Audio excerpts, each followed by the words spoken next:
खिड़कियों पे तेज बारिश बध रही थी। पुराने घर में बिजली कड़क रही थी। नोरा आग के पास दुखी हुई बैठी थी। गर्मी और आराम धुंध रही थी। बाहर तूफान आया हुआ था। हवा और पानी का शोर मचा हुआ था। अचानक से जोर से बिजली कड़की और घर हिल गया। बटियान झिलमिलाकर बैंड हो गई, जिसे नोरा अंधेरे में डूबी गई। धधकते दिल से वो एक मोमबत्ती ढूंढने लगी। जैसे ही उसने मोमबत्ती जलाई, उसकी नजर बाहर एक शक्ल पे पड़ी, जो बारिश से धुले हुए शीशे से मुश्किल से दिखाई दे रही थी। वो एक छोटा सा ढका हुआ गड़ी थी। क्यूरियोसिटी में नोरा बाहर निकली। उसकी क्यूरियोसिटी तूफान के डर से ज्यादा तेज थी। गड़ी का मालिक, एक बूढ़ा आदमी, जिसके आंखें अंधेरे में चमक रहे थे, एक बिना दांत के मुस्कान के साथ उसने उसका स्वागत किया। उसने एक पुराना कपड़ा खींचा, जिसे एक खूबसूरत पुराना शीशा दिखाई दिया जिसमें एक चांदी का फ्रेम था। नोरा उस पे मोहित हो गई। वो यूज खरीदने के लिए मांग गई, एक अजीब बेचैनी को इग्नोर करते हुए जो उसके दिल में घुस गई थी। बूढ़े आदमी ने जैसे ही उसने शीशे को पक किया, एक चेतावनी दी। संभल के ये मैडम, उसने कहा। उसकी आवाज एक धीमी खांसी की तरह थी। इस शीशे का एक पस्ट है। कुछ चीजें एक बार रिफ्लेक्ट होने के बाद बिना हिलाए ही रहना बेहतर है।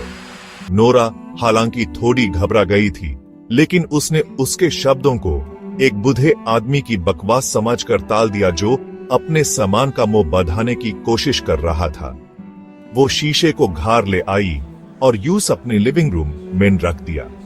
तूफान कम हो गया था, एक अजीब खामोशी छोड़कर। जैसे ही नोरा ने शीशे में देखा, वो उस एहसास को नहीं मिटा सकी कि जो रिफ्लेक्शन उसे दिख रहा था, वो बिल्कुल उसका अपना नहीं था।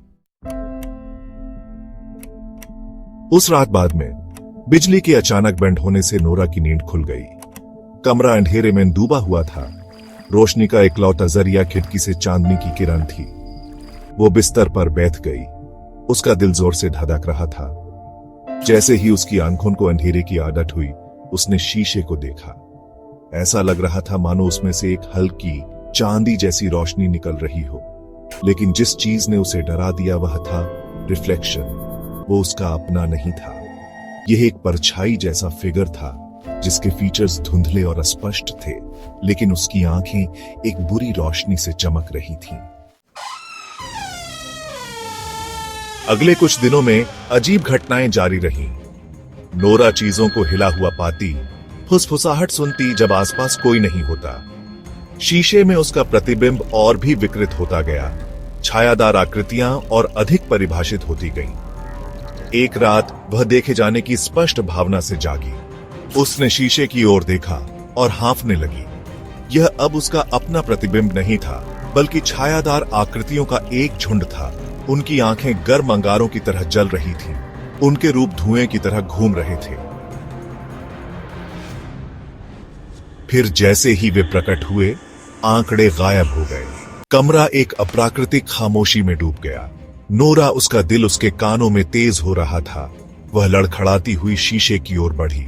उसने जो कुछ देखा वह उसका अपना भयभीत प्रतिबिंब था। अगली सुबह नोरा चली गई थी। घर खाली था। एक दमनकारी खामोशी के साथ हवा घनी थी। दीवार पर शीशा अभी भी खड़ा था। इसकी सतह खाली कमरे को दर्शाती थी।